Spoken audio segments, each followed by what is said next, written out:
देखिए, ये हैं हमारे प्यारे राष्ट्रपति APJ अब्दुल कलाम, जिनका पूरा नाम है अबुल पाकीर जैनुलब्दीन अब्दुल कलाम। इनकी एक ऑटोबायोग्राफी है जिसका नाम है विंग्स ऑफ फायर। ऑटोबायोग्राफी क्या होता है ये भी मैं आपको समझा देता हूँ। देखिए, अगर मैं आपके बारे में एक किताब लिखूंगा तो उसको बायोग्राफी कहा जाएगा, लेकिन मैं खुद के बारे में एक किताब लिखूंगा तो उसे ऑटोबायोग्राफी कहा जाएगा। उसी बुक विंग्स ऑफ फायर का एक एक्सट्रैक्ट हम पढ़ने वाले हैं। एक्सट्रैक्ट का मतलब क्या होता है? एक पार्ट, एक हिस्सा जो पूरी उस बुक से निकाल लिया गया है, और वो है इनके चाइल्डहुड के बारे में। कैसे इन्होंने अपने बचपन में अपनी पहली जो कमाई थी वो प्राप्त की, कैसे इन्होंने बचपन में जब ये स्कूल में थे तो रिलीजियस डिस्क्रिमिनेशन जो इन्होंने फेस किया, जो भेदभाव था धार्मिक आधार पर, है ना, अपने जो हम बोलते कि मैं हिंदू हूँ और आप मुस्लिम हो, इसके आधार पर जो डिस्क्रिमिनेशन किया गया वो इन्होंने फेस किया, लेकिन उससे इन्होंने पार भी पाया। इसके अलावा कैसे इनके साइंस टीचर ने इन्हें बहुत मोटिवेट किया आगे बढ़ने के लिए और आगे की पढ़ाई करने के लिए, ये सब इस कहानी में और इस पार्ट में आज हम डिस्कस करने वाले हैं और पढ़ने वाले हैं। Hello everyone, I hope you all are very fine. आशा करता हूँ कि आप सभी बहुत अच्छे होंगे और आप सभी लोगों का बहुत बहुत स्वागत है। दोस्तों, आज के इस वीडियो में हम क्लास 9th की बीहाइव बुक का 6th चैप्टर माई चाइल्डहुड, जिसे APJ अब्दुल कलाम के द्वारा ही लिखा गया है, ये एक बुक है विंग्स ऑफ फायर जिसका एक पार्ट है, उसे कवर करने वाले हैं। चलिए इस वीडियो को शुरू करते हैं। चलिए देखिए, I was born into a middle class Tamil family in the island town of Rameshwaram in the erstwhile Madras state। erstwhile का मतलब हो गया फॉर्मर, यानी कि पहले का। आज के टाइम पे इस जगह को चेन्नई के नाम से जाना जाता है, लेकिन पहले के टाइम पे इस जगह को मद्रास के नाम से जाना जाता था। तो ये जो फॉर्मर मद्रास स्टेट है, वहाँ पे जो रामेश्वरम जगह है, वहाँ के एक आइलैंड टाउन पे मेरा जन्म हुआ था मिडिल क्लास तमिल फैमिली में। आई वॉज बॉर्न, मेरा जन्म हुआ था into a middle class Tamil family in the island town of Rameswaram. Rameswaram के एक आइलैंड टाउन में, और वो कहाँ पे है? तो फॉर्मर मद्रास स्टेट में। आज के टाइम पे वो चेन्नई में है। माई फादर, मेरे पिता Jainulabdeen had neither much formal education nor much wealth. देखिए, यहाँ पे मच का प्रयोग किया गया एजुकेशन के लिए और मच का ही प्रयोग किया गया वेल्थ के लिए। पहले भी बता चुका हूँ, मेनी का प्रयोग काउंटेबल नाउन के लिए किया जाता है और मच का प्रयोग अनकाउंटेबल नाउन के लिए किया जाता है। इसका मतलब एजुकेशन और वेल्थ आपके अनकाउंटेबल नाउन है। तो जो मेरे पिता हैं जैनुलब्दीन, उनके पास ना तो बहुत ज़्यादा फॉर्मल एजुकेशन था, ऐसा नहीं था उनके पास बहुत सारा क्वालिफिकेशन था एजुकेशन के मामले में, और ना ही बहुत सारा वेल्थ था। डिस्पाइट दीज डिसएडवांटेजेस, और इन सब डिसएडवांटेजेस के बावजूद, डिस्पाइट का मतलब होता है किसी बात के बावजूद, तो ये जो डिसएडवांटेजेस था कि उनके पास ना तो धन दौलत थी, ना ही बहुत बड़ी एजुकेशन थी, क्वालिफिकेशन थी, इन सब के बावजूद ही पजेज मतलब अधिकार होना, तो उनके पास था ग्रेट इनेट विजडम। इनेट मतलब बाय बॉर्न, और विजडम मतलब आपकी क्वालिटी, आपकी एबिलिटी किसी चीज को जज करने की, यानी कि बुद्धिमत्ता जो आप कह सकते हो, डिसीजन लेने की जो एबिलिटी होती है, तो उसको भी आप विजडम बोलते हो। And a true generosity of spirit. True generosity of spirit का मतलब हो गया कि आप बहुत उदार हो अपनी चीजों को शेयर करने के लिए, अपनी बातों को किसी से शेयर करने के लिए, किसी भी चीज के लिए, तो आप उदारवादी हो एक तरह से। तो that is called a true generosity of spirit. तो इन सब डिसएडवांटेजेस के बावजूद उनके पास बहुत ज़्यादा बाय बॉर्न विजडम था, यानी कि बुद्धिमत्ता थी, और बहुत सारी उदारता थी। He had an ideal helpmate in my mother Ashima, और मेरी माँ के तौर पे उनके पास एक आइडियल हेल्पमेट, यानी कि हेल्पिंग नेचर वाला जो व्यक्ति होता है उसको आप हेल्पमेट बोलते हो, जो पर्सन होता है। तो मेरी माँ के तौर पे जो आसिमा मेरी माँ थी, वो उनकी बहुत हेल्प करती थी हर काम के लिए, तो इस तौर पे उन्हें एक आइडियल हेल्पमेट भी मिला हुआ था। I do not recall the exact number of people she fed every day. Feed की सेकंड फॉर्म है फेड। फीड मतलब खाना खिलाना, FEED, उसी की सेकंड फॉर्म है fed. I do not recall, मैं नहीं याद कर पाता हूँ, द एग्जैक्ट नंबर, एग्जैक्ट जो नंबर है ऑफ पीपल, लोगों का, सी फेड एवरी डे, जिनको वो हर दिन खिलाती थी। But I am quite certain, लेकिन मैं काफी हद तक निश्चित हूँ, that far more outsiders ate, कि बहुत सारे जो आउटसाइडर्स थे वो खाना खाते थे विथ अस, हमारे साथ, then all the members of our own family put together. अगर आप हमारे सभी परिवार वालों के जो मेंबर्स थे उनको एक साथ बैठा दीजिए तो उससे भी ज्यादा बाहर के लोग खाना खाते थे। इस बात के लिए तो मैं श्योर हूँ। मुझे ये नहीं पता कि एग्जैक्ट नंबर ऑफ पीपल क्या थे जिनको मेरी माँ एवरी डे फेड करती थी। फीड का सेकंड फॉर्म है फेड। फेड मतलब खाना खिलाना। लेकिन मैं क्वाइट सर्टेन, काफी हद तक निश्चित हूं कि far more outsiders ate with us, बहुत सारे आउटसाइडर हमारे साथ खाते थे। ईट की सेकंड फॉर्म है ate. Then all the members of our own family put together, जितने हमारे परिवार के सभी लोग थे उनको एक साथ रख दीजिए तो उससे ज्यादा। अगर ये पहला वाला पैराग्राफ आप खत्म करोगे तो इसमें एक अच्छी सी लाइन ये है ना कि कभी भी खाना जो है मिल बांट कर खाना चाहिए। हमेशा ये ध्यान रखना चाहिए कि जितना आप लोगों को खिला सकते हो, जितनी आपकी एबिलिटी और कैपेसिटी हो, जरूर उसका यूज कीजिए दूसरों को खिलाने में। आगे देखिए, I was one of many children, मैं उनके बहुत सारे बच्चों में से एक था। I was one of many children, और वो डैश दे के बताया जा रहा था, a short boy with rather undistinguish look, एक छोटे कद का बच्चा जो ऑर्डिनरी, अनडिस्टिंग्विश मतलब जिसको पहचाना जा सके, तो बहुत ही साधारण बच्चा है, ऑर्डिनरी लुक वाला था। Born to tall and handsome parents, और मेरा जन्म हुआ था टॉल और हैंडसम पेरेंट्स के बीच में, मतलब यानी कि जो मेरे पेरेंट्स थे, जो मेरे माता पिता थे, वो बहुत ही टॉल और हैंडसम थे। आई was one of many children, मैं बहुत सारे बच्चों में से एक था, और वो डैश देकर बोला जा रहा है, अ शॉर्ट बॉय, एक छोटा सा बच्चा, एक छोटे कद का बच्चा, विथ रादर अनडिस्टिंग्विश लुक, और काफी ऑर्डिनरी लुक था मेरा। बॉर्न टू, जन्म हुआ था, to tall and handsome parents, यानी कि मेरे पेरेंट्स जो थे, मेरे माता पिता थे, वो टॉल और हैंडसम थे। We lived in our ancestral house, ancestral मतलब पूर्वजों का जो घर होता है, पहले से जो मेरे दादाजी और दादाजी के भी दादाजी जो बनवाए होते हैं, उसी को आप एंसेस्ट्रल घर बोलोगे। वी लिव्ड, हम रहते थे, इन आवर एंसेस्ट्रल हाउस, अपने पूर्वजों वाले घर में, which was built in the middle of the 19th century, जो 19वीं शताब्दी के बीच में बनवाया गया था। विच वॉज बिल्ट, बनवाया गया था, in the middle of the 19th century. It was a fairly large pucca house, और ये काफी हद तक एक पक्का हाउस था। Made of limestone and brick, चूना पत्थर और ईंट का बना हुआ था। On the mosque street in Rameswaram, Rameswaram के मॉस्क्यू स्ट्रीट में, यहीं पे वो रहते थे। माई ऑस्टर फादर, ऑस्टर मतलब बहुत सीरियस और बहुत ही स्ट्रिक्ट, इनके पिताजी बहुत ही सीरियस रहते थे और बहुत ही स्ट्रिक्ट थे। Used to avoid all inessential comforts and luxuries, जो भी इन एसेंशियल यानी कि जरूरत की चीजें नहीं थी, उन कंफर्ट्स को और उन लग्जरीज को वो हमेशा त्याग दिया करते थे। यूज टू अवॉइड, अब यूज टू का यूज आप तब करते हो जब आपको बताना हो कि मैं ये काम किया करता था। मैं बचपन में चेस खेला करता था, I use to play chess in my childhood. तो मेरे पिताजी जो कि कैसे थे, थोड़े से सीरियस और स्ट्रिक्ट थे। यूज टू अवॉइड, वो अवॉइड किया करते थे ऑल इन एसेंशियल कंफर्ट्स। इन एसेंशियल मतलब, इसेंशियल मतलब होता है जरूरी, तो इन इसेंशियल मतलब जो जरूरी नहीं है, उस तरह की कोई भी कंफर्ट्स वाली चीजें होती थी या विलासिता वाली चीजें होती थी, उनको अवॉइड किया करते थे। However all necessities were provided for in terms of food, medicine और क्लॉथ्स। फिर भी, हाउएवर फिर भी, जितनी भी जरूरत की चीजें होती थी, all necessities were provided for, वो प्रोवाइड की जाती थी, चाहे वो फूड के टर्म्स में हो, चाहे वो मेडिसिन के टर्म्स में हो, चाहे वो कपड़ों के टर्म्स में हो। देखो यही सब जरूरत की चीजें होती हैं। अगर आप इस वाले पैराग्राफ को पढ़ो और इसमें से कोई सीखने वाली लाइन है तो वो यही है कि जब भी आपको कोई चीज की जरूरत नहीं हो तो आप बेवजह उसको अपनी जरूरत ना बनाओ, नहीं तो जितनी ज्यादा आप जरूरत बनाते जाओगे उतनी ज्यादा आपकी जरूरत बढ़ती जाएगी।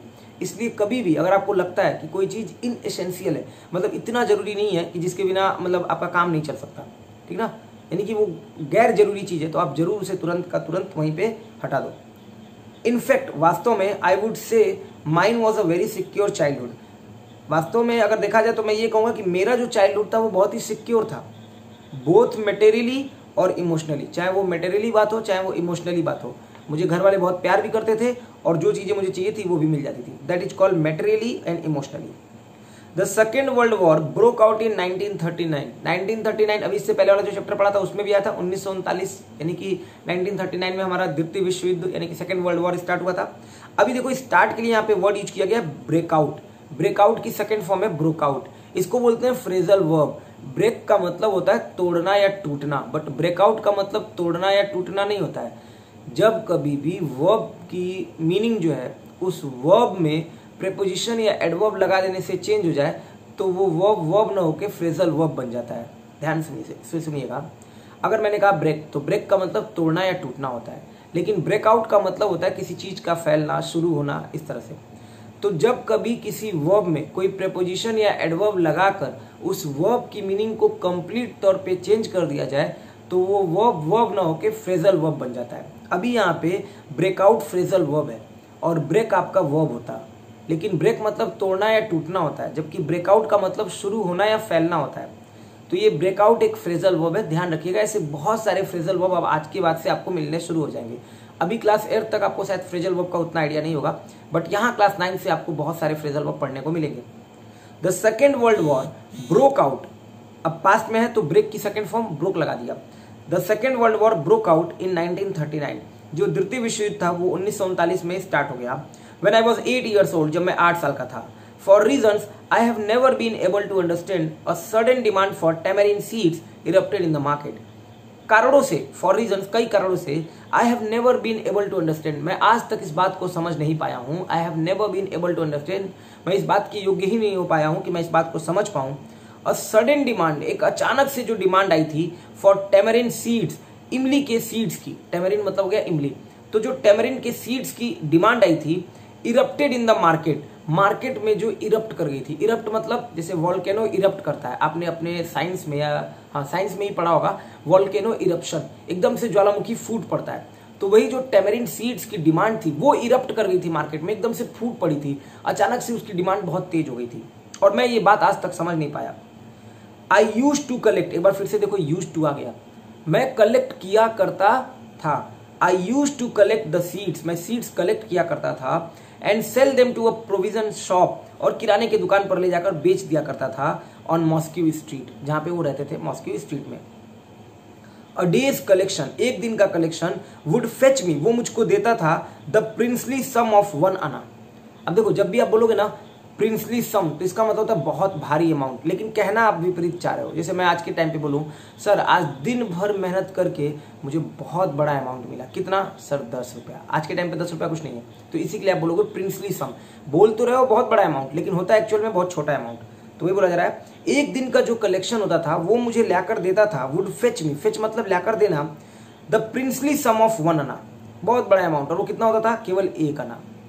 माई brother in law, brother in law का मतलब क्या हो गया? मेरी बहन के husband. My brother in law Jalaluddin would tell me stories about the war, वो मुझे जो वर्ल्ड वॉर सेकेंड हो रहा था उसके बारे में कहानियां सुनाया करते थे.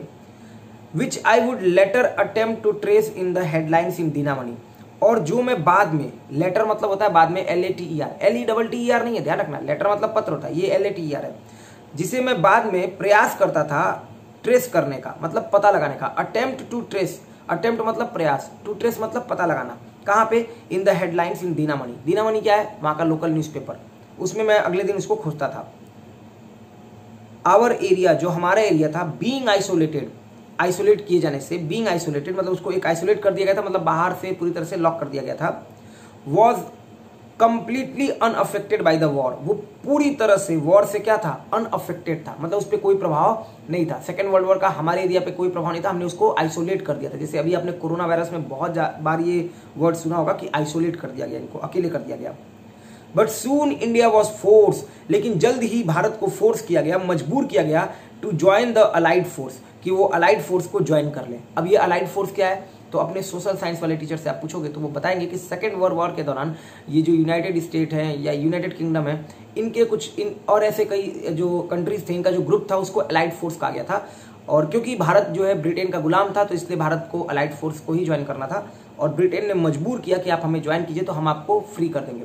और यही वजह थी कि उन्होंने, भारत वालों ने ज्वाइन किया था उस समय. बट सून, तो ये सारी कहानी आप अपने सोशल साइंस वाले टीचर से पूछेगा. But soon India was force, लेकिन जल्द ही भारत को फोर्स किया गया, मजबूर किया गया to join the allied force, कि वो अलाइड फोर्स को ज्वाइन कर ले. And something like a state of emergency was declared, और आप कह सकते हैं कि कुछ something like a state of emergency, emergency type की जो सिचुएशन थी वो डिक्लेयर कर दी गई, कुछ इमरजेंसी वाले हालात हो गए. द फर्स्ट कैजुअलिटी, और जो पहला नुकसान था, केम इन द फॉर्म ऑफ, वो किस रूप में आया? सस्पेंशन के रूप में. और किस चीज का suspension? Of the train halt, train के रुकने का एट रामेश्वरम स्टेशन. तो जो पहली कैजुअलिटी आई, मतलब जो पहला नुकसान हमें सुनने को मिला, वो ये मिला कि जो ट्रेन रामेश्वरम स्टेशन पे रुका करती थी, अब वो उस जगह पर नहीं रुकेगी. द फर्स्ट कैजुअलिटी, जो पहली कैजुअलिटी थी, came in the form of suspension of the train, वो ट्रेन के सस्पेंशन के फॉर्म में आई, यानी कि उसके जो सस्पेंशन मतलब उसको सस्पेंड कर दिया गया, हटा दिया गया. और वो क्या था? कि उसका हॉल्ट, जो उसको रुकना था at Rameswaram station. The newspaper now had to be bundled and thrown out from the moving train on the Rameswaram road between Rameswaram and Dhanushkondi. अब क्या था कि जो न्यूज़पेपर वाले आते थे, डेली न्यूज़पेपर, वहाँ रामेश्वरम पे ट्रेन रुकती थी और न्यूज़पेपर वहाँ उतारते थे, तो अब उनको न्यूज़पेपर का बंडल बनाना था और उसको रामेश्वरम रोड पे, रामेश्वरम और धनुषकोडी के बीच में ले जाकर फेंकना था. The newspapers now had to be bundle, उनको बंडल बनाना था, एंड थ्रोन आउट, और उनको फेंका जाना था. थ्रो की फॉर्म है, ध्यान रखिएगा, वर्ब की फॉर्म जरूर ध्यान रखिएगा. Thrown out from the moving train, चलती हुई ट्रेन से, on the Rameswaram road, Rameswaram road पे, बिटवीन रामेश्वरम एंड धनुषकोडी, धनुषकोडी और रामेश्वरम के बीच, जो रामेश्वरम रोड था उसके बीच इसको फेंका जाना था न्यूज़पेपर का बंडल बना के। That force my cousin Shamsuddin who distributed newspaper in Rameshwaram to look for a helping hand to catch the bundles and as if naturally I filled the slot।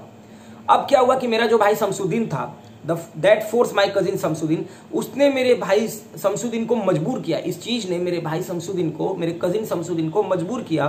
कौन शमसुद्दीन, कॉमा करके शमसुद्दीन के बारे में एक्स्ट्रा इन्फॉर्मेशन दी जा रही है। जब भी एक्स्ट्रा इन्फॉर्मेशन दी जाएगी तो ऐसे ही हु, हुम, विच, दैट, ये सब लगा के दी जाएगी। हु डिस्ट्रीब्यूटेड न्यूज़पेपर इन रामेश्वरम, जो रामेश्वरम में न्यूज़पेपर डिस्ट्रीब्यूट करता था वो शमसुद्दीन, कोई और शमसुद्दीन नहीं। जो रामेश्वरम में न्यूज़पेपर डिस्ट्रीब्यूट करता था उसको इस बात ने मजबूर किया कि वो देखने लगा to look for a helping hand, मदद करने वाले हाथ की। और किस बात के लिए, टू कैच द बंडल्स, कि वो बंडल क्या करे, कैच करे। एंड और एज इफ नेचुरली, और जैसा कि नेचुरली था, आई फिल द स्लॉट, मैंने उस स्लॉट को क्या कर दिया, फिल कर दिया। मेरा भाई शमसुद्दीन न्यूज़पेपर बेचता था और जब ये घटना हुई कि अब रामेश्वरम स्टेशन पे ट्रेन नहीं रुकेगी, न्यूज़पेपर का बंडल बनाया जाएगा, उसको फेंका जाएगा, तो अब शमसुद्दीन को एक हेल्पिंग हैंड की जरूरत थी और मैंने वो स्लॉट फिल कर दिया। Shamsuddin help me earn my first wages, ये क्वेश्चन बहुत इंपॉर्टेंट है। शमसुद्दीन ने मेरी मदद की, इवन आगे चल के भी हमेशा पूछा जाएगा कि एपीजे अब्दुल कलाम ने किस तरह से अपनी पहली जो कमाई थी वो प्राप्त की थी। Shamsuddin helped me earn my first wages, तो शमसुद्दीन ने मेरी मदद की मेरी पहली कमाई को कमाने में, अर्न करने में, मेरी जो पहली रोजी रोटी थी, जो वेजेस थी, जो मजदूरी थी, उसको कमाने में। हाफ अ सेंचुरी लेटर, यानी कि 50 साल बाद, हाफ अ सेंचुरी का मतलब 50 साल बाद, देखो फिर से लेटर आ गया, लेटर मतलब बाद। I can still feel the surge of pride, मैं अभी भी फील कर सकता हूँ वो जो मतलब गुरूर था, जो अभिमान था, जो सर्ज ऑफ प्राइड था, in earning my own money for the first time, पहली बार के लिए जो अपना पैसा मैंने कमाया था, तो उसका जो अभिमान था वो आज भी मैं फील कर सकता हूँ। जब भी आप कोई काम पहली बार करते हो, कोई अचीवमेंट प्राप्त करते हो, या फिर मान लो आपको सैलरी ही पहली बार मिलेगी, कभी आप पहली बार अपना पैसा ही कमाओगे तो वो आपको कभी भूलेगा नहीं। उसमें जो अभिमान होगा, जो आपके अंदर उस बात के लिए प्राइड होगा, वो आप कभी भूल नहीं पाओगे। एवरी चाइल्ड इज बॉर्न, हर बच्चा जन्म लेता है, यहाँ पे एक फैक्ट बताया जा रहा है। Every child is born with some inherited characteristics into a specific socio-economic and emotional environment and trained in certain ways by figures of authority। हर बच्चा जन्म लेता है, कॉमा, कुछ इनहेरिटेड कैरेक्टरिस्टिक्स के साथ। इनहेरिटेड मतलब विरासत में प्राप्त की गई, इनहेरिट का मतलब होता है विरासत में प्राप्त करना, अपने माता पिता और अपने पूर्वजों से कोई चीज विरासत में लेना। कैरेक्टरिस्टिक्स मतलब गुण, तो कुछ इनहेरिटेड कैरेक्टरिस्टिक्स होते हैं हर बच्चा जो जन्म लेता है उसके अंदर।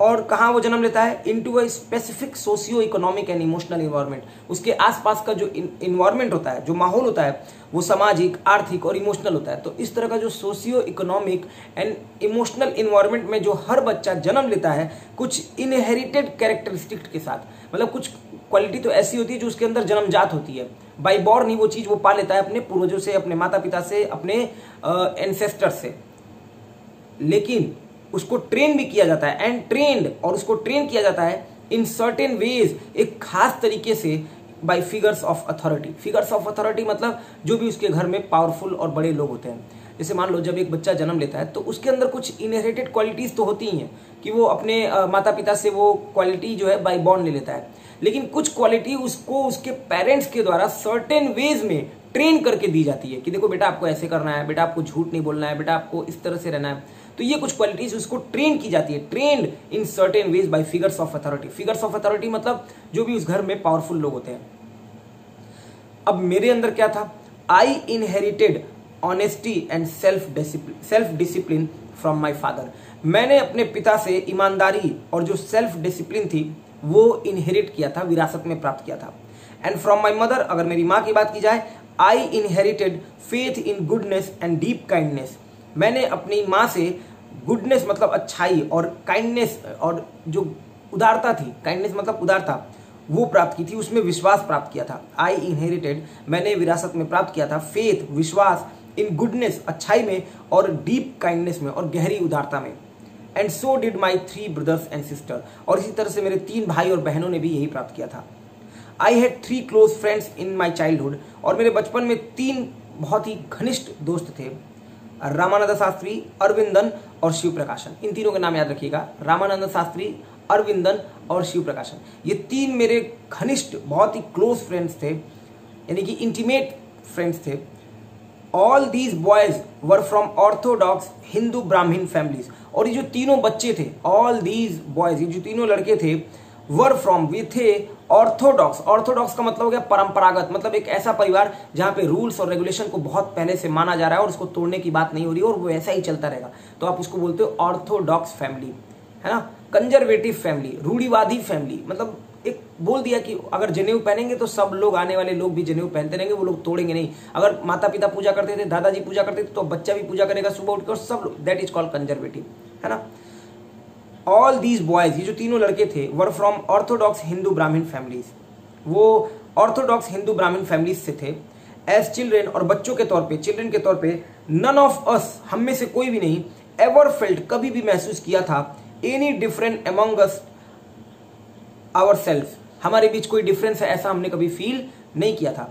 एज चिल्ड्रेन, अगर आप चिल्ड्रेन के तौर पे देखिएगा तो none of us ever felt, हमने कभी फील नहीं किया था, हमने फील की सेकंड फॉर्म है फेल्ट, एनी डिफरेंस, कोई भी डिफरेंस, कोई भी अंतर या मतभेद, अमंग अस आवर सेल्फ, हमारे बीच, because of our religious differences and upbringing, क्योंकि हमारे बीच क्या था, रिलीजियस डिफरेंसेस थे। मैं मुस्लिम था और वो तीनों ऑर्थोडॉक्स हिंदू ब्राह्मण फैमिली से थे, लेकिन फिर भी इन सब के बावजूद, हमारे रिलीजियस डिफरेंसेस के बावजूद, और अपब्रिंगिंग का मतलब होता है पालन पोषण, इन सब के बावजूद हमने कभी कोई डिफरेंस फील नहीं किया था। इन्होंने बताया कैसा, मतलब वो डिफरेंस आप जो समझ रहे हैं कि किस तरह का डिफरेंस होता है और किस तरह का इन्होंने डिफरेंस फील नहीं किया था। देखिए कैसे बोला है।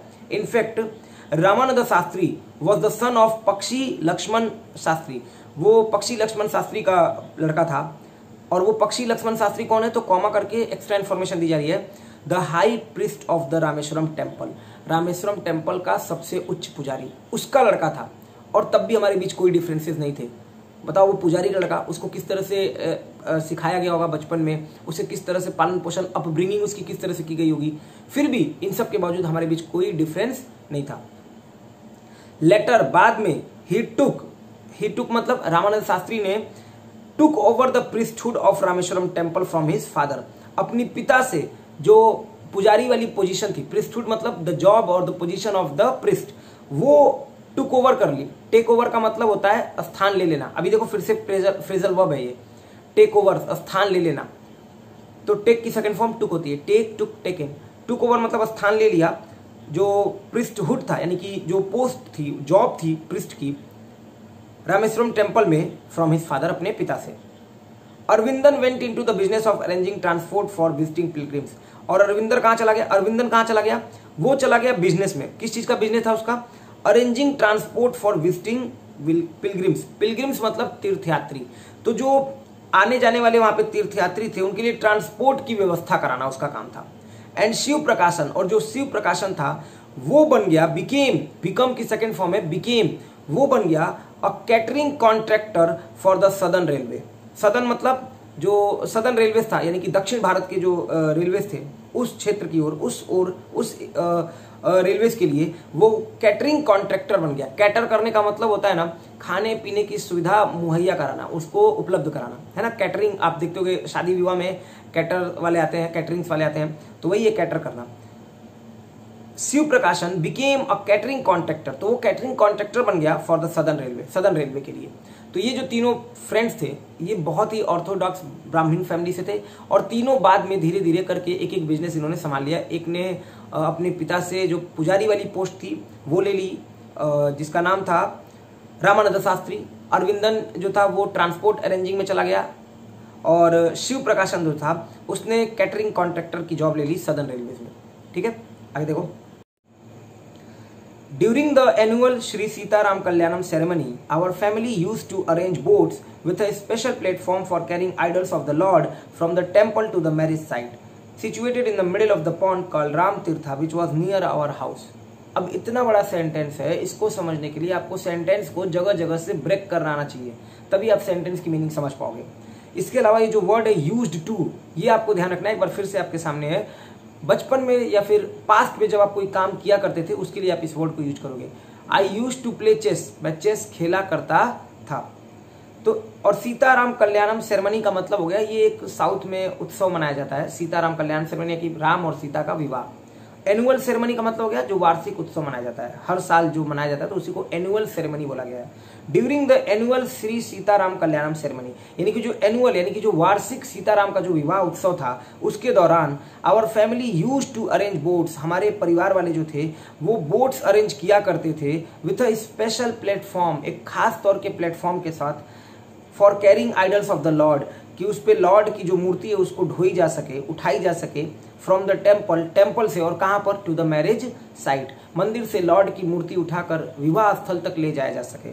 और वो विवाह स्थल कहां था, कॉमा करके बताया जा रहा है, situated in the middle of the pond called Ram तीर्था, और वो राम तीर्थ जो था उसको कहा जाता था उस जगह को, और वो स्थित था situated in the middle of the pond, pond के बीचों बीच, कॉल्ड राम तीर्थ, उसे राम तीर्थ कहा जाता था, which was near our house, और वो राम तीर्थ कहाँ था, वो हमारे घर के पास था, यानी कि राम तीर्थ हमारे घर के पास था।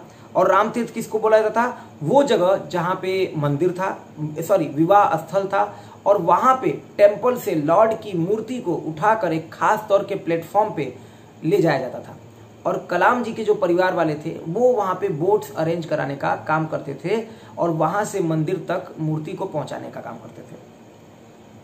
Events from the Ramayana, Ramayana के जो इवेंट्स थे यानी कि जो कहानियां थी, and from the life of the prophet, और पैगंबर के जो मोहम्मद साहब थे उनकी जो लाइफ की जो घटनाएं थी, were the bed time stories, वो बेड टाइम स्टोरीज होती थी, रात के सोने के समय कहानियां होती थी। My mother and grandmother would tell the children in our family, जो मेरी माँ और दादी माँ बच्चों को हमारे परिवार में रात में सोते टाइम सुनाया करती थी। आज के टाइम पे हम मोबाइल देखते हैं और मोबाइल से गेम्स खेलते हैं और तमाम तरह की चीज़ें हैं, लेकिन हमने भी बचपन में, हमें भी याद है कि हम लोग भी जब बचपन में थे तो हम कहानियां सुना करते थे, तब मोबाइल नहीं हुआ करता था। One day when I was in the 5th standard at the Rameshwaram Elementary School, a new teacher came to our class.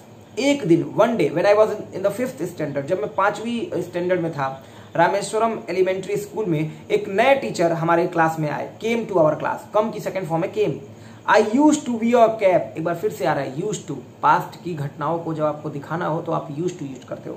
I use to be a cap, मैं एक कैप यूज वियर किया करता था यानी कि पहना करता था, which mark me as a मुस्लिम, जो मुझे मुस्लिम के तौर पे मार्क करता था, यानी कि मैं मुस्लिम हूँ इस बात से पता चल जाता था जब मैं वो कैप पहनता था।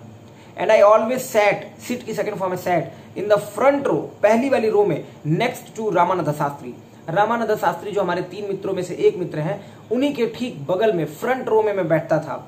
हु वोर द सेक्रेड थ्रेड, और वो पहनते थे, सेक्रेड मतलब होता है पवित्र धागा यानी कि जनेऊ जिसको हम बोलते हैं, वो पहना करते थे क्योंकि ब्राह्मण फैमिली से थे। The new teacher could not stomach a Hindu priest son sitting with a Muslim boy, और जो नए टीचर थे, the new teacher could not stomach, stomach मतलब होता है पेट, लेकिन यहाँ पे मतलब है पचाना। could not stomach, stomach को verb बना दिया गया है। stomach आपका नाउन होता है क्योंकि किसी चीज का नाम है, लेकिन यहाँ पे verb की तरह यूज किया गया है।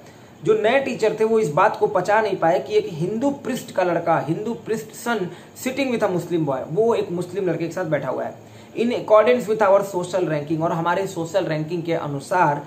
As the new teacher saw it, जैसा कि नए टीचर ने देखा, I was asked to go, मुझसे कहा गया जाने के लिए, and sit on the bank bench, और जाकर पीछे वाले बेंच पर बैठने के लिए। आई फेल्ट वेरी सैड, मुझे बहुत बुरा लगा, फील की सेकंड फॉर्म है felt, and so did Ramanand Shastri, और ऐसा नहीं कि सिर्फ मुझे ही लगा, रामानंद शास्त्री को भी बहुत बुरा लगा। ही लुक्ड अटरली डाउनकास्ट, वो बहुत ही ज्यादा निराश लगा मुझे। He looked utterly downcast, utterly downcast मतलब बहुत ही ज्यादा मुझे वो निराश लगा, मतलब इस बात को देखकर। As I shifted to my seat in the last row, जैसा कि मैंने अपने आप को लास्ट रो वाली सीट में शिफ्ट किया। द इमेज ऑफ हिम, जो उसकी इमेज है, वीपिंग, रोते हुए। अब जब रामानंद शास्त्री ने देखा कि अब्दुल कलाम जी को यहाँ से उठाकर पीछे ले जाया जा रहा है, तो रामानंद शास्त्री जी को भी बहुत खराब लगा, है ना। द इमेज ऑफ हिम, उनकी जो रोने की इमेज है, वीपिंग, रोते हुए। When I shifted to the last row, जब मैं लास्ट रो में शिफ्ट किया, left a lasting impression on me, उसने मेरे दिमाग में न खत्म होने वाला इंप्रेशन लगा के रख दिया। लास्टिंग इंप्रेशन का मतलब जो इंप्रेशन कभी खत्म ना हो, एक ऐसा इंप्रेशन आ गया मेरे दिमाग में ना कि वो मैं भूल ही नहीं सकता हूँ अपनी पूरी लाइफ। जब मैं अपनी सीट को लास्ट रो में शिफ्ट कर रहा था और उस टाइम जब मेरा दोस्त रामानंद शास्त्री रो रहा था, वो इमेज आज भी मुझे याद है। आफ्टर स्कूल, स्कूल के बाद, वी वेंट होम, गो की सेकंड फॉर्म में वेंट, हम घर गए, and told our respective parents, और अपने अपने पेरेंट्स से कहा। रिस्पेक्टिव पेरेंट्स मतलब मैंने अपने पेरेंट्स से और उन्होंने अपने पेरेंट्स से, अबाउट द इंसिडेंट, इस घटना के बारे में। लक्ष्मण शास्त्री यानी कि जो पुजारी थे, पृष्ठ थे, उच्च पुजारी थे। समन द टीचर, समन मतलब आवाहन करना, बुलाना। समन द टीचर, उन्होंने टीचर को समन किया कि बुलावा भेजा। एंड इन आवर प्रेजेंस, और हमारी उपस्थिति में, टोल्ड द टीचर, टीचर से कहा, टेल की सेकंड फॉर्म है told, that he should not spread the poison of social inequality and communal intolerance in the minds of innocent children. इन मासूम बच्चों, इनोसेंट चिल्ड्रन मतलब मासूम जो बच्चे हैं, इनके मन में, इनके दिमाग में आप सोशल इनइक्वलिटी, सामाजिक जो असमानता है, और कम्युनल इंटॉलरेंस है, और जो ये सांप्रदायिक असहिष्णुता है, उसका जहर मत घोलिए। स्प्रेड मतलब होता है फैलाना। उन्होंने टीचर को समन किया। एंड इन आवर प्रेजेंस, और हमारी उपस्थिति में टीचर से बोला, टोल्ड द टीचर, टीचर से कहा, that he should not spread the poison, उसे जहर नहीं फैलाना चाहिए। किस चीज का जहर? Of social inequality and communal intolerance. कहां पे? In the minds of innocent children, इन मासूम बच्चों के दिमाग में। ही ब्लंटली आस्क, ब्लंटली मतलब साफ साफ तौर पे उन्होंने कहा। ही ब्लंटली आस्क द टीचर, उन्होंने बहुत स्पष्ट तौर पे टीचर से कहा, टू आइदर अपोलोजाइज, या तो आप माफी मांग लीजिए। अपोलोजाइज का मतलब होता है माफी मांगना। जैसे मैं कह रहा हूं मैं आपसे माफी मांगता हूं, आई अपोलोजाइज टू यू, सॉरी, मुझे माफ कीजिए। और या फिर quit the school and the island, और या तो आप स्कूल और आइलैंड को छोड़ दीजिए। ये दोनों में से एक काम करिए। Not only did the teacher regret his behaviour, न केवल टीचर ने अपने बिहेवियर के बारे में रिग्रेट किया, उसको बड़ा खराब लगा, उसे बड़ा पश्चाताप हुआ। न केवल इतना हुआ, बल्कि but the strong sense of conviction Lakshman Shastri conveyed, जो एक दृढ़ निश्चय लक्ष्मण शास्त्री ने दिखाया था, और जिस तरह का उन्होंने मैसेज कन्वे किया था, पहुंचाया था, ultimately reform the young teacher, उसने फाइनली उस यंग टीचर को क्या कर दिया? रिफॉर्म कर दिया, सुधार दिया। ऑन द होल, लेकिन कंप्लीट तौर पे, the small society of Rameswaram, जो रामेश्वरम की स्मॉल सोसाइटी थी, वॉज वेरी रिजिड, वो बड़ी सख्त थी, was very rigid in terms of the segregation of different social groups. अगर आप डिफरेंट सोशल ग्रुप्स के सेग्रीगेशन की बात करें, उनके अलग अलग होने की बात करें, तो उस मामले में वो बड़ी सख्त थी। हाउएवर, फिर भी, my science teacher Shiva Subramaniam Iyer, जो मेरे साइंस टीचर थे शिवा सुब्रमण्यम अय्यर, दो यद्यपि an orthodox Brahmin with a very conservative wife, हालांकि ये भी क्या थे? एक ऑर्थोडॉक्स ब्राह्मण थे, मतलब वही परंपरावादी, रूढ़िवादी, और उसके साथ साथ with a very conservative wife, उनकी वाइफ बहुत कंजर्वेटिव थी, परंपराओं को मानने वाली थी। मैं हिंदू हूँ, आप मुस्लिम हैं, मेरी ये जाति है, आपकी ये जाति है, तो मैं आपके साथ इस तरह का व्यवहार करूंगी। ये जो बना होता है ना, ये जो नियम कानून दुनिया वालों ने बना रखा है, तो उस तरह का ये जो कंजर्वेटिव विचार हो जाता है, उस तरह की थी। Was something of a rebel. तो ये मेरे जो सर थे साइंस के टीचर, वो बड़े विद्रोही थे। हाउएवर, फिर भी, जो मेरे साइंस टीचर सुब्रमण्यम अय्यर थे, देखिए अगर आपको सेंटेंस मिलाना है ना, तो ये सेंटेंस बहुत बड़ा है, लेकिन आपको सेंटेंस ब्रेक करना है, तो मैं आपको सिखाता हूँ। हाउएवर, फिर भी, my science teacher Subramania Iyer, जो मेरे साइंस टीचर थे Shiva Subramania Iyer, was something of a rebel. आपको यहां से मैच करना पड़ेगा, was something of a rebel, वो कुछ हद तक आप कह सकते हैं कि विद्रोही थे। लेकिन कौन शिवा सुब्रमण्यम अय्यर? तो उसके बारे में कॉमा करके बताया जा रहा है। दो यद्यपि एन ऑर्थोडॉक्स ब्राह्मण with a very conservative wife, ये एक्स्ट्रा चीज बोली जा रही है, एक्स्ट्रा बात आपको बताई जा रही है कि यद्यपि वो एक ऑर्थोडॉक्स ब्राह्मण थे और बड़े ही कंजर्वेटिव वाइफ थी उनकी। He did his best to break social barriers so that people from varying backgrounds could mingle easily. उन्होंने अपना बेस्ट दिया। He did his best, did यहाँ पे मेन वर्ब है। He did his best to break social barriers, सामाजिक जो barriers थे उनको तोड़ने के लिए, so that ताकि people from varying backgrounds, जो लोग थे अलग अलग बैकग्राउंड से, could mingle easily, वो आसानी से एक दूसरे से क्या कर सके? मिलजुल सके। He used to, एक बार फिर से देखिए आ रहा है used to, he used to spend hours with me, वो मेरे साथ घंटों बिताया करते थे, and would say, और कहते थे, कलाम, I want you to develop, मैं चाहता हूं कि तुम डेवलप करो, मैं चाहता हूं you, तुम, to develop, कि तुम डेवलप करो, so that, ताकि you are on par with the highly educated people of the big cities, क्योंकि जो बड़े बड़े शहरों के, बिग सिटीज के हाईली एजुकेटेड लोग हैं, उनके बराबर तुम हो सको। ऑन पार विथ का मतलब होता है इक्वल होना, the highly educated people of the big cities, इसीलिए मैं चाहता हूं, I want you to develop. One day, एक दिन, he invited me to his home for a meal, उन्होंने मुझे इन्वाइट किया टू हिज होम, अपने घर पे, फॉर अ मील, खाने के लिए। हिज वाइफ वॉज हॉरिफाइड, उनकी वाइफ बड़ी डरी हुई थी। हॉरिफाइड मतलब डरा होना।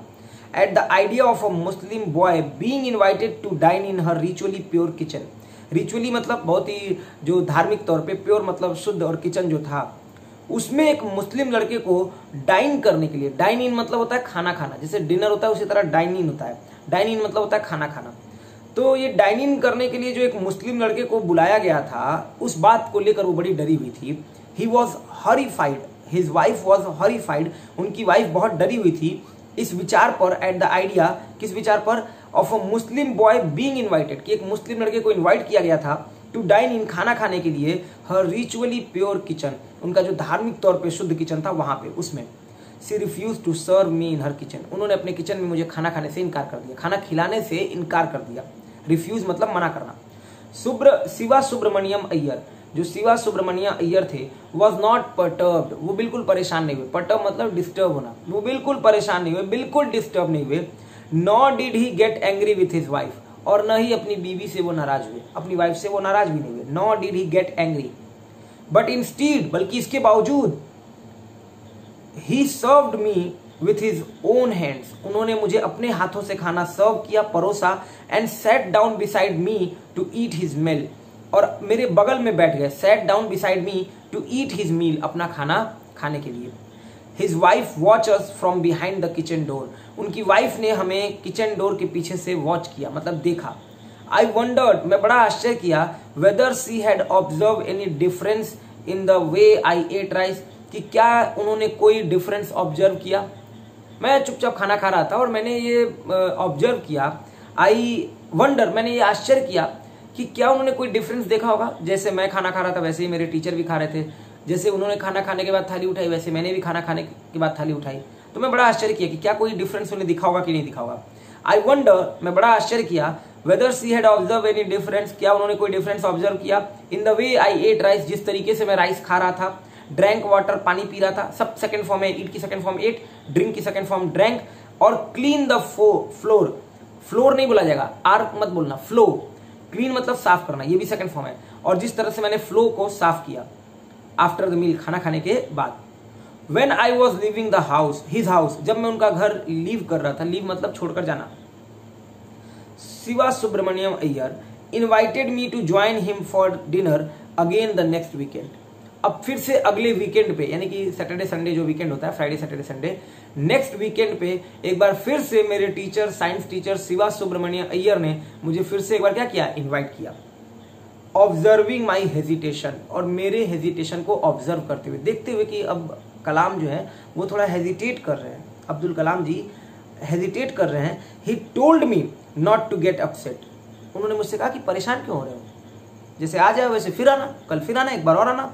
सेइंग, कहते हुए, once you decide to change the system, अगर एक बार तुमने सिस्टम को बदलने की ठान ली, one you decide to change the system, such problems have to be confronted, ऐसी समस्याओं का सामना करना ही पड़ता है। Such problems have to be confronted, confront का मतलब होता है सामना करना। When I visited his house, जब मैंने उनके घर को विजिट किया, द नेक्स्ट वीक, अगले हफ्ते, Shiva Subramaniam Iyer's wife took me inside her kitchen, Shiva Subramaniam Iyer की वाइफ टुक मी, मुझे लेकर गई, इनसाइड हर किचन, अपने किचन के अंदर, एंड सर्व्ड मी फूड, और उन्होंने मुझे खाना सर्व किया, परोसा, विथ हर ओन हैंड्स, अपने ही हाथों से। Then the second world war was over, अब इस समय तक सेकेंड वर्ल्ड वॉर खत्म हो चुका था 1945 के आसपास। And India's freedom was imminent, और भारत की जो आजादी थी वो तय थी। इमिनेंट का मतलब एकदम तय होना। मान लो अभी भारत और पाकिस्तान का मैच हो रहा है और मैं कह रहा हूं भारत की जीत तय है, तो मैं बोलूंगा India's freedom is imminent, Bharat की जीत जो है एकदम, sorry, India's victory is imminent, Bharat की जो विक्ट्री है वो एकदम तय है। Indians will build their own India, भारतीय अपना खुद का भारत बनाएंगे, डिक्लेयर्ड गांधी जी, गांधी जी ने ये बात डिक्लेयर की। The whole country was filled with an unprecedented optimism, और जो पूरी कंट्री थी, जो पूरा देश था, वॉज फिल्ड विथ, वो भर गया, एन अनप्रेसिडेंटेड ऑप्टिमिज्म, एक अभूतपूर्व, अनप्रेसिडेंटेड का मतलब होता है अभूतपूर्व, जैसा पहले कभी हुआ ना हो। ऑप्टिमिज्म का मतलब हो गया आशावादी के साथ, आशा के साथ, एक होप के साथ। आई आस्क माई फादर, मैंने अपने पिता से कहा, फॉर परमिशन, कि मुझे परमिशन दे, टू लीव रामेश्वरम, रामेश्वरम को लीव करने के लिए, and study at the district headquarters in Ramanathapuram, और पढ़ने के लिए कि मैं डिस्ट्रिक्ट हेडक्वार्टर्स में जाकर, जो कि रामानाथपुरम में था, वहां पे जाकर मैं अपनी पढ़ाई आगे की कंटिन्यू कर सकूं। I ask my father for permission, मैंने अपने पिता से परमिशन के लिए कहा, टू लीव रामेश्वरम, कि मैं रामेश्वरम छोड़कर जाना चाहता हूँ, एंड स्टडी और पढ़ना चाहता हूँ at the district headquarters in Ramanathapuram. He told me, उन्होंने मुझसे कहा, एज इफ थिंकिंग अलाउड, जैसे कि वो बहुत जोर जोर से सोच रहे हों, Abul I know you have to go away to grow, मैं जानता हूँ कि तुम्हें बाहर जाकर पढ़ना होगा बढ़ने के लिए। आई नो, मैं जानता हूँ, you have to go away, तुम्हें बाहर जाना होगा, टू ग्रो, बढ़ने के लिए। Does the seagull not fly across the sun alone and without a nest, क्या जो सीगल होती है, ये जो बर्ड होती है, नॉट, सीगल एक टाइप की बर्ड होती है व्हाइट कलर की, नॉट फ्लाई अक्रॉस द सन, वो सन के इधर उधर नहीं उड़ती, अलोन, अकेले, एंड विदाउट अ नेस्ट, बिना घोंसले के। He quoted Khalil Gibran to my hesitant mother, अब क्योंकि मेरी माँ थोड़ी हिचकिचा रही थी, हेजिटेंट मदर मतलब मेरी माँ थोड़ी हिचकिचा रही थी, तो इसीलिए बोला गया हेजिटेंट मदर। उन्होंने एक कोट लाके रख दिया वहां पे। कोट का मतलब होता है किसी की बात को लेकर रख देना, जैसे मैं आपको समझाने के लिए महात्मा गांधी के किसी एक सेंटेंस को लेकर आपके सामने रख दूं, या महात्मा बुद्ध के किसी एक सेंटेंस को आपके सामने लाकर रख दूं, दैट इज कॉल्ड कोट करना। ही कोटेड खलील जिब्रन, और खलील जिब्रन कौन है? एक बहुत बड़े फिलोसफर है, और आप इनकी बातों को अगर पढ़ोगे तो आपको लगेगा कि एक एक लाइन में, दो दो लाइन में इन्होंने बहुत डीप मीनिंग वाली बातें बोल रखी हैं। तो इनकी एक बात को, एक लाइन को यहाँ पर लाके अपनी माँ से, मेरी माँ से उन्होंने बोला, your children are not your children, तुम्हारे बच्चे नहीं हैं, they are the sons and daughters of life's longing for itself. ये बच्चे सन्स हैं और डॉटर्स हैं किसके? जिंदगी की इच्छाओं के, जो खुद के लिए है। मतलब जिंदगी की जो इच्छा है ना आपकी करने के लिए, उसके लिए आप कुछ कीजिए और आप उसी के लिए बने हो, इसका मतलब ये है। तो बोला उन्होंने कि your children are not your children, तुम्हारे बच्चे नहीं हैं, they are the sons and daughters, ये बच्चे हैं लाइफ के लॉन्गिंग के लिए, जो लाइफ की इच्छा है, जिंदगी की डिजायर्स हैं, फॉर इट सेल्फ, खुद के लिए, उनके ये बच्चे हैं, वही ये करना चाहते हैं और यही जिंदगी में केवल उनका मकसद है। दे कम थ्रू यू, वो तुमसे होकर आते हैं, बट नॉट फ्रॉम यू, लेकिन तुमसे नहीं, मतलब वो तुम्हारे नहीं है। You may give them your love, तुम इन्हें अपना लव दे सकती हो, अपना प्यार दे सकती हो, बट नॉट योर थॉट्स, लेकिन अपने विचार नहीं। फॉर, क्योंकि they have their own thoughts, क्योंकि इनके अपने खुद के विचार है, खुद के थॉट्स हैं। मतलब कुल मिला जुला के ये जो कोटेशन, ये जो कोट लिखा गया है और ये जो बात बोली गई है खलील जिब्रान के द्वारा, उसमें ये कहना चाहते हैं कि ये जो बच्चे होते हैं, ये कभी भी ऐसा नहीं है कि माँ बाप ने इन्हें जन्म दिया तो इसका मतलब ये माँ बाप के लिए ही बने हुए हैं। इनकी अपनी कुछ इच्छा है और वो इच्छा इन्हें पूरी करनी चाहिए, और इसके लिए इनको पर्याप्त फ्रीडम देनी चाहिए। कहने का मतलब ये कि बिगड़ने देना चाहिए। एक काम करने की इच्छा, एक लगन, जो आप जिंदगी में कुछ करना चाहते हो, लाइफ में कुछ बनना चाहते हो, तो उसके लिए आप वो उस चीज़ को परस्यू करो, उस चीज़ के पीछे जाओ और उस चीज़ को फॉलो करो और जिंदगी में आगे बढ़ो। ऐसा नहीं है कि माँ बाप ने आपको जन्म दिया है तो अब माँ बाप ने जो कह दिया वही जिंदगी में करना है। कहने का मतलब ये है, यहाँ पे बहुत डीप मीनिंग है इस लाइन की। तो an extract from wings of fire, अब ये विंग्स ऑफ फायर इनकी एक बुक है अपने प्यारे राष्ट्रपति अब्दुल कलाम की, तो वहाँ से एक भाग लिया गया था, एक पार्ट लिया गया था, इसीलिए यहाँ पे वर्ड यूज किया गया एक्सट्रैक्ट। समझ में आ गया? तो ये आज का हमारा सेशन था। आई होप कि आपको ये सेशन बढ़िया लगा होगा और ये चैप्टर बहुत अच्छे से समझ में आया होगा। वीडियो अच्छा लगा हो तो वीडियो को शेयर कर दीजिएगा। आज के लिए इतना ही है, नेक्स्ट सेशन में फिर मिलेंगे, तब तक के लिए अपना ध्यान रखिएगा। आप सभी लोगों को बहुत बहुत धन्यवाद। Thank you.